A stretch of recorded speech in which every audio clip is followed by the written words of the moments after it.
Mayong buntag kaninong tanan. Makigsunan, adunay usa ka istorya sa usa ka idealistic nga pari nga bag-o pa lang na orden. So tungod sa kanihit sa pari niadtong diocese, nahimo dayon siya nga kura paroko.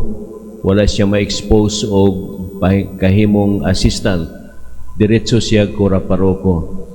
So tungod kay bag-ong ordain siya, he was very enthusiastic og idealistic. Nindot ang iyang mga plano kay bago siyang graduate sa theology. Sa iyang gihimo, tungod kay idealistic siyang maayo, iya gyud huna-huna kung sa tong gitudlo sa eskwelahan, mintras nag-eskwela pa siya.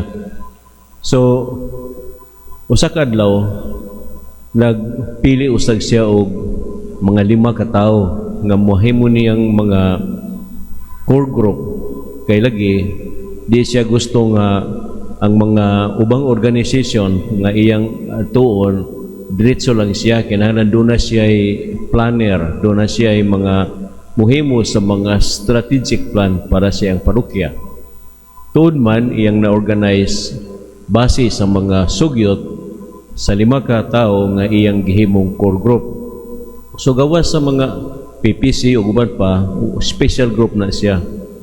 So sa unang meeting nila, excited siya kayo kay kuan gud sila kanang iyang expectations nga once nga iyang ipatawag na unya nag-andam na siya mga agenda. Pagabot sa gitakda nga panahon nga oras, wa man duhar magabuk nito nga. So ingon siya di lang nato ipadayon ni kay duhar man ta, duhar man mo. So gi-post po nila, unya gipang message ka kano sa bagyod ang lugar. Sa sulod na sab lahi na sab ang nag-absent. Nitong atong nag-absent unya atong present sa una o na say wala. So nangalot na sab siya siyang ulo kay tiyaw mo nang excited na siya nga muplastar sa iyang parokya. Hangtod nga wa gyud na kumpleto sa ilang kuan tungod sa pagtungod niini iyang gipangutana nganong di man mo magsulti, di mo mo-attend. Ingon sila nga daghan maming mga trabaho nun good padre sa parokya o sa among balay unya na sa mga emergency. So lahi-lahi ang ilang rason. Ang uban medyo valid, ang uban sab dili kayo tungod kay nakalimot lang o uban pa. Buti pasabot sa iyang sigig attempt nga magkahiusa ang iyang 5 ka core group, napakya siya. So may decide na lang siya, di nako, mubalik na lang ko sa akong tungkol sa existing dinhi kay lisod man di ay ning magpili ka unya wa may manunga nga kompleto, no? So ang iyang enthusiasm, ang iyang pagka-idealistic na bunyagan dayon yatong unang attempt niya sa iyang mga plano. Makigsunan, matag adlaw, we are dealing with people who are imperfect. Wala man gyud perfecto nga tao sa atong adlaw-adlaw nga pagkisalamuha sa atong katilingban. Mismo sa atong pamilya, mga miyembro sa atong pamilya dili man na sila mga hamtong tanan, dili sila tanan perfect.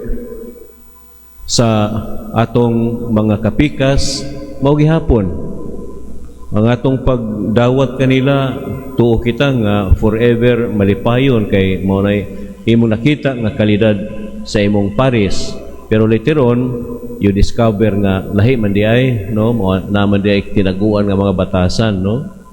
Sa mga organizations nga atong ginaapilan mao gihapon ang atong pakigduyog, atong pakigsandurot usahay idealistic sabta nga daghang kita mo yung gani kita usahay nga dapat, no, dapat kini ang mahitabo, dapat kini. So daghan tang mga shoulds and must.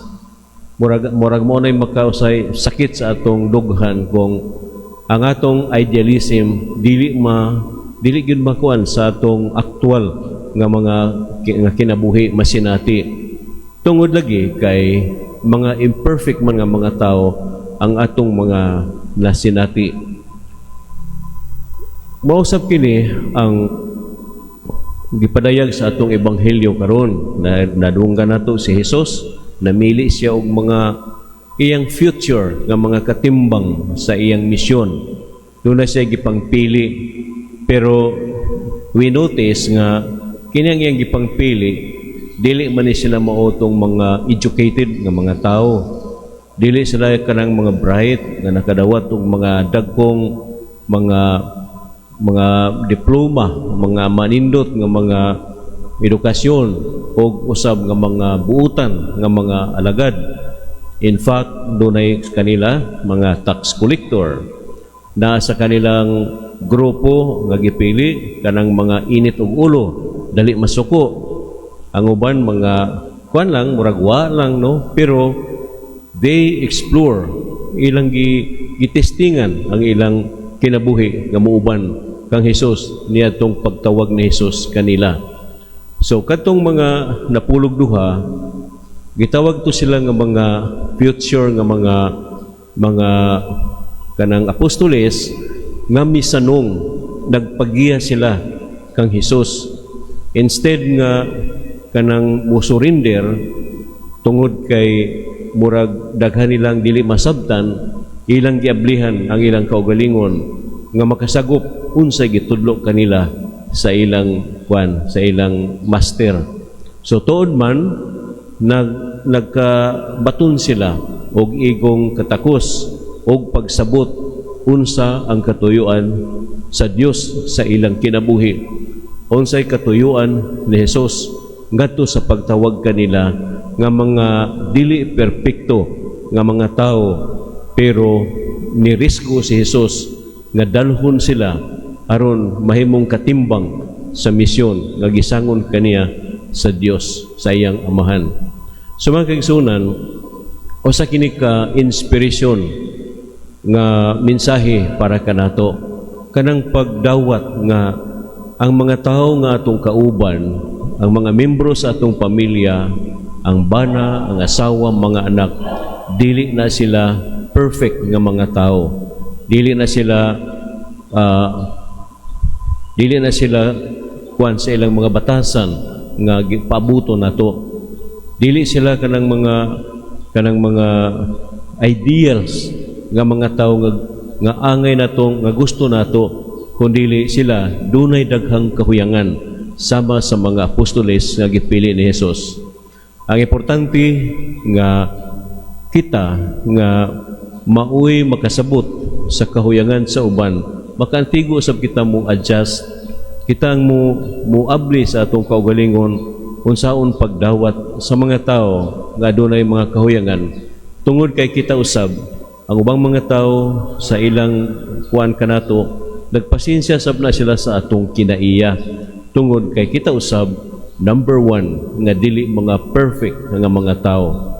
So buta ko'y pasabot nga ang makatabang sa direksyon sa atong kinabuhi, uban ang atong mga pamilya, ang atong mga organizations, ang atong mga kauban sa atong adlaw-adlaw nga pagpuyo, usa ra gyud ang makahatag kanatog giya nga maoy maghatag kanatog inspirasyon sa kinabuhi, mao na ang atong pagkaduol sa Ginoo, closeness with God.